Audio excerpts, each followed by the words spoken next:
नमस्कार। एक सच्चे लीडर की पहचान कैसे होती है? क्या उसकी डिग्री से या उसके किरदार से? आज हम मुंशी प्रेमचंद की एक बहुत ही मशहूर कहानी परीक्षा की दुनिया में चलेंगे, जो इसी मुश्किल सवाल का जवाब ढूंढती है। तो कहानी हमें ले चलती है देवगढ़ रियासत में। यहाँ के दीवान थे सरदार सुजान सिंह। 40 साल की शानदार सेवा के बाद अब वो बूढ़े हो चले थे, तो उन्होंने महाराज से रिटायर होने की इजाजत मांगी। अब राजा साहब जो थे वो अपने दीवान पर आंख मूंद कर भरोसा करते थे। उनकी समझदारी और तजुर्बे की बहुत कद्र करते थे। इसीलिए उन्होंने रियासत की सबसे बड़ी भर्ती की जिम्मेदारी उन्हीं के कंधों पर डाल दी। और यहीं से साहब शुरू होती है नए दीवान के लिए एक बहुत ही अनोखी खोज। होता यह है कि देश के सभी बड़े अखबारों में एक अजीब सा विज्ञापन छपता है। इस विज्ञापन ने तो पूरे मुल्क में जैसे तहलका ही मचा दिया, क्योंकि इसकी शर्तें बहुत ही हटकर थीं। सोचिए, इतना बड़ा पद और कोई खास पाबंदी नहीं। और शर्तें क्या थीं? अरे यही तो सबसे मजेदार बात है।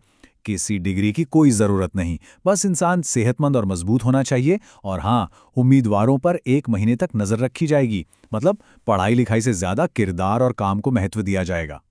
ये तो उस जमाने की सोच से बिल्कुल ही उल्टा था।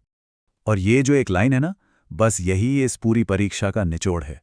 सुजान सिंह एक पढ़े लिखे विद्वान की तलाश में नहीं थे, बल्कि एक ऐसे इंसान की तलाश में थे जो अपनी जिम्मेदारी, अपने कर्तव्य को समझता हो। तो विज्ञापन छप गया और फिर क्या था, उम्मीदवारों की तो जैसे बाढ़ आ गई। और यहीं से शुरू हुआ 1 महीने के दिखावे का दिलचस्प खेल। क्या नजारा रहा होगा, जरा सोचिए। कोई पंजाब से चला आ रहा है तो कोई मद्रास से।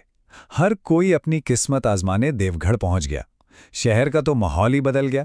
हर तरफ नए नए रंग बिरंगे चेहरे। और फिर शुरू हुआ नेकी और शराफत का नाटक। जो लोग दिन के 9 बजे तक बिस्तर नहीं छोड़ते थे, वो सुबह सुबह टहलते हुए पाए जाने लगे। जो अपने नौकरों से सीधे मुंह बात नहीं करते थे, वो जनाब और आपके नीचे बात ही नहीं कर रहे थे। सब कुछ बस एक दिखावा।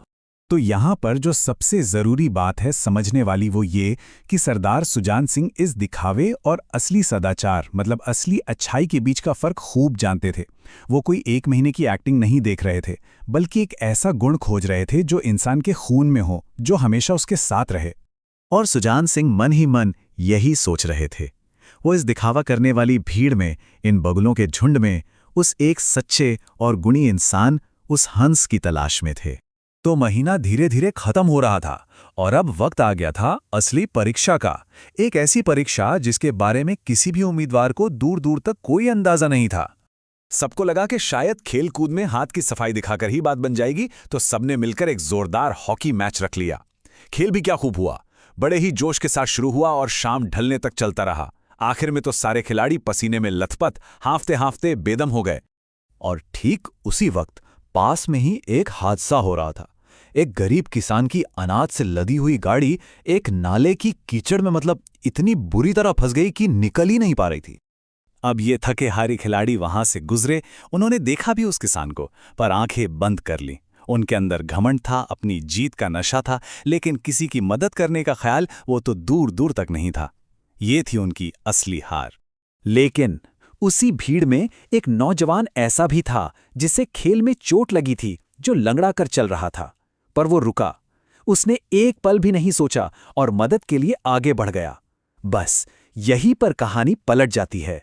वो नौजवान गहरी कीचड़ में उतर गया, पहिए पर अपना पूरा जोर लगा दिया। सोचिए, घुटनों तक कीचड़ में धंसकर उसने उस किसान की गाड़ी को बाहर निकालने में मदद की। ये कोई छोटा मोटा काम नहीं था।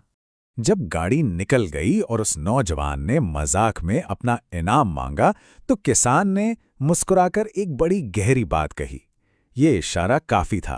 वो किसान कोई और नहीं, बल्कि भेष बदले हुए दीवान सुजान सिंह ही थे, जिन्हें अपना मोती, अपना अगला दीवान मिल चुका था। तो अब कहानी पहुंचती है अपने आखिरी पड़ाव पर। जगह है महाराज का दरबार और दिन है फैसले का दिन। दरबार खचाखच भरा हुआ था। हर उम्मीदवार के चेहरे पर उम्मीद और डर साफ दिख रहा था। सबकी सांसें अटकी हुई थीं कि आज किसकी किस्मत का ताला खुलने वाला है। तभी सरदार सुजान सिंह खड़े हुए और उन्होंने देवगढ़ के नए दीवान का नाम ऐलान किया, पंडित जानकीनाथ। जी हां, ये वही नौजवान था। दरबार में बैठे बाकी लोग तो बस एक दूसरे का मुंह ही ताकते रह गए। लेकिन सवाल ये है कि सुजान सिंह का ये चुनाव सही क्यों था? चलिए अब इस परीक्षा के असली मतलब को समझते हैं। सरदार सुजान सिंह ने सबको समझाया कि रियासत को एक ऐसे इंसान की जरूरत थी जिसके दिल में दया हो, जो दूसरों का दर्द महसूस कर सके, जिसमें आत्मबल हो यानी मुश्किलों से लड़ने की हिम्मत, और जिसमें उदारता हो मतलब जो स्वार्थी ना हो। और पंडित जानकीनाथ ने उस नाले के किनारे अपने काम से इन तीनों गुणों का जीता जागता सबूत पेश कर दिया था। और आखिर में सुजान सिंह ने जो बात कही वो दिल में उतर जाने वाली है। उन्होंने कहा कि जिसमें ये गुण होते हैं वो हमेशा इंसाफ के रास्ते पर चलेगा, उसका इरादा मजबूत होगा और वो कभी भी धर्म का रास्ता नहीं छोड़ेगा। प्रेमचंद की ये कहानी 100 साल से भी ज्यादा पुरानी होने के बाद भी हमें आज भी सोचने पर मजबूर कर देती है। जरा सोचिए, आज की दुनिया में हम असली काबिलियत को कैसे परखते हैं? जब हम अपने लीडर्स को चुनते हैं तो क्या हम सिर्फ उनकी डिग्री देखते हैं या उनके किरदार को भी? ये सवाल तब भी जरूरी था और शायद आज ये और भी ज्यादा जरूरी हो गया है।